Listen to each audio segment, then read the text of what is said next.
Assalamualaikum warahmatullahi wabarakatuh. Perkenalkan nama saya Basa Putra. Di sini saya dengan teman-teman saya akan mempresentasikan tugas membuat tabel semantik. Yang pertama akan dijelaskan oleh teman saya yaitu Jidan. Jidan dipersilahkan. Oke, kita masuk ke soal nomor 1A. Pertama-tama kita sederhanakan dulu bagian yang A dan B implikasi C menjadi negasi A dan B atau C. Yang kedua, kita sederhanakan yang negasi A implikasi D menjadi A atau D. Yang ketiga, tetap sama. Nah, selanjutnya kita masukin di dalam tabel semantik. Kita masukkan terlebih dahulu yang menggunakan notasi konjungsi. Jadi di sini B negasi C dan D. Nah, selanjutnya kita masukkan yang negasi A dan B atau C. Nah, di sini disederhanakan lagi menggunakan ekuivalen dengan hukum De Morgan menjadi negasi A atau negasi B. Di sini C tertutup karena di sini ada pasangannya negasi C. Selanjutnya kita masukkan lagi yang sudah disederhanakan pakai hukum De Morgan. Jadi negasi A sama negasi B. Negasi B di sini tertutup karena di sini ada pasangannya yang B. Setelah itu kita masukkan yang terakhir yang A atau D. Di sini semua tertutup karena semua ada pasangannya. Jadi hasilnya tidak konsisten. Terima kasih. Oke, selanjutnya akan dijelaskan oleh saya sendiri. Di sini kita mempunyai soal yaitu A jika maka D, kemudian A dan B jika maka C, kemudian B jika maka negasi A. Nah, langkah pertama yang harus dilakukan adalah menyederhanakan bagian pertama yaitu A jika maka D menggunakan aturan tabel semantik 3 yaitu di mana jika ada parameter jika maka atau implikasi maka hasilnya yang awal akan dinegasikan kemudian yang akhir dibiarkan. Nah, maka hasilnya adalah jika A jika maka D maka hasilnya negasi A atau D. Kemudian kita sederhanakan kembali nomor 2. Di sini kita mempunyai A dan B jika maka C. Nah, langkah yang pertama kita selesaikan bagian B jika maka C-nya terlebih dahulu. Maka hasilnya akan menjadi negasi A dan B atau C. Nah, setelah itu kita akan menyederhanakan kembali karena di awal kurung terdapat negasi, maka hasilnya menjadi negasi A, kemudian atau dan negasi B atau C. Nah, untuk langkah ketiga kita sederhanakan B jika maka negasi A, yaitu menjadi negasi B atau negasi A. Kemudian setelah mendapatkan hasil tersebut, karena di sini tidak ada premis yang mempunyai tidak mempunyai parameter dan, jadi kita langsung selesaikan bagian yang paling bawah. Jadi percabangannya menjadi negasi B dan negasi A. Nah, di setiap cabang kita turunkan kembali nomor 1 yaitu hasil dari A jika maka D, yaitu negasi A atau D, dan itu disimpan di setiap cabang. Di bawah negasi B kita simpan negasi A dan D, kemudian di bawah negasi A juga kita simpan negasi A dan D. Maka di sini kita tinggal melihat bagian atasnya. Jikalau ada yang sama, maka hasilnya open. Jikalau ada yang beda, maka hasilnya close. Nah, karena di sini negasi A dan di atasnya juga negasi A, maka hasilnya jadi open. Kemudian untuk bagian D, di sini karena tidak ada pasangannya, maka dia otomatis menjadi open. Begitu pula di bagian yang sebelahnya. Kemudian setelah itu kita turunkan kembali di bawah negasi A dan D di masing-masing cabang. Yang kedua yaitu negasi A atau B, kemudian atau C. Nah, di situ kita buat menjadi 3 cabang. Nah, kemudian dari situ kita tinggal melihat apakah ada yang sama kembali atau tidak. Di sini karena negasi A tidak ada perbedaan yang masih sama dengan negasi A, maka hasilnya open. Kemudian negasi B juga sama, hasilnya open. Kemudian untuk C karena tidak ada pasangannya, maka otomatis menjadi open. Begitu pula yang lainnya, maka di sini kita mendapatkan hasil yaitu valid atau konsisten. Yang selanjutnya akan dilanjutkan oleh teman saya. Yang ketiga, soal ketiga yaitu P atau Q maka R, dan jika P maka R dan R. Kita sederhanakan dulu yang P atau Q tetap ya jadi P atau Q. Terus yang Q maka R disederhanakan menjadi negasi Q atau R. Dan yang ketiga P maka R disederhanakan menjadi negasi P atau R. Dan yang terakhir menjadi R. Kita pohon kita turunkan R, terus ambil yang P atau Q. Terus yang P negasi P atau R. Maka yang negasi P karena ada pasangannya dengan P maka di close. Dan yang R karena tidak ada pasangannya jadi. Terus yang Q negasi Q atau R. Negasi Q karena ada pasangannya dengan Q maka di close, dan yang R tidak ada pasangannya jadi open. Jadi hasilnya konsisten. Terima kasih.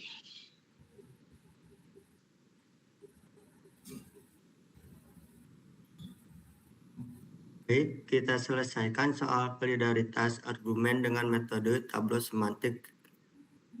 Untuk mengecek validaritas dengan tableau semantik, kita lakukan premis tambah negasi kesimpulan. Lalu kita lihat apakah semua cabang tertutup. Langkah ke-1, bentuk tableau semantik.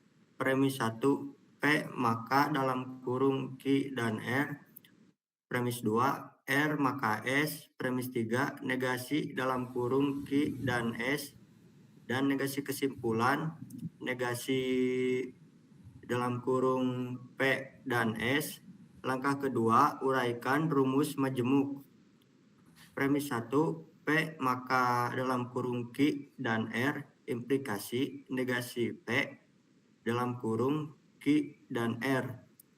Premis 2, R maka S, implikasi negasi R, S.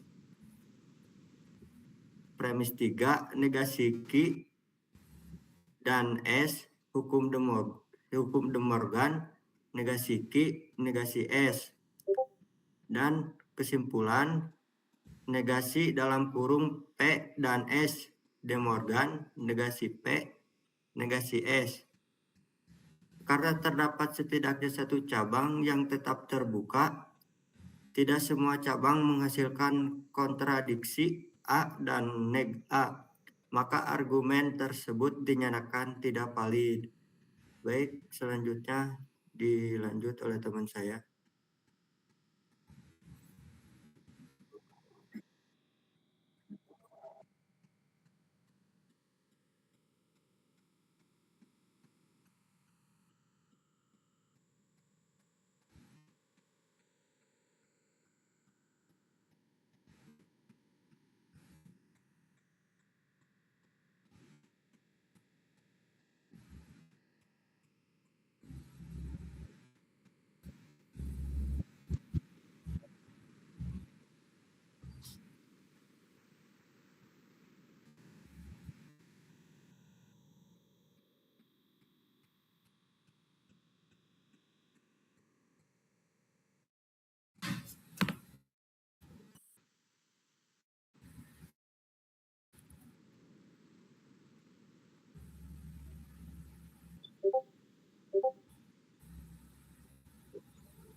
Oke, untuk soal nomor 13 akan dijelaskan kembali oleh saya. Di sini kita mempunyai sebuah soal, yaitu jika Ani tinggal di Palembang, maka ia tinggal di Indonesia. Ani tinggal di Palembang, dengan demikian ia tinggal di Indonesia.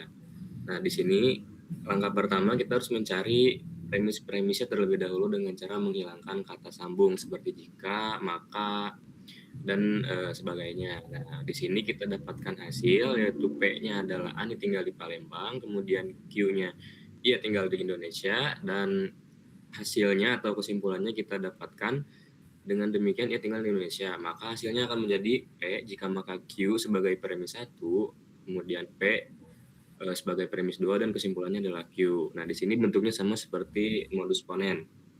Nah, langkah pertama yang harus kita lakukan adalah menyederhanakan nomor 1, yaitu P jika maka Q menjadi negasi P atau Q. Nah, di sini karena P adalah bagian dari premis, dia tidak dinegasikan, maka hasilnya akan P saja.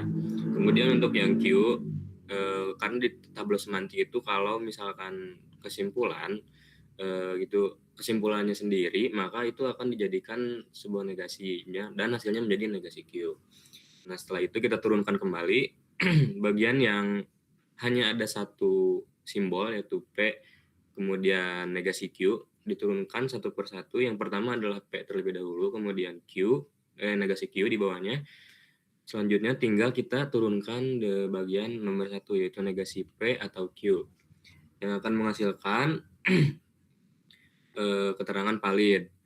Kenapa valid? Karena di sini negasi P bertemu dengan P, yang dimana mereka itu berlawanan dan artinya hasilnya akan close. Kemudian yang Q juga sama, mereka bertemu pasangannya tapi berlawanan, yaitu negasi Q dengan Q. Maka hasilnya akan close juga, seperti itu. Maka hasilnya valid atau konsisten. Selanjutnya akan dilanjutkan oleh teman saya. Nomor 4, bagian B. Premisnya ada 3, yaitu P atau Q implikasi R, P implikasi R, dan kesimpulannya adalah R. Kemudian, kita sederhanakan premis yang bisa disederhanakan, yaitu premis kedua, Q implikasi R. Disederhanakan menggunakan aturan tabel semantik menjadi negasi Q atau R.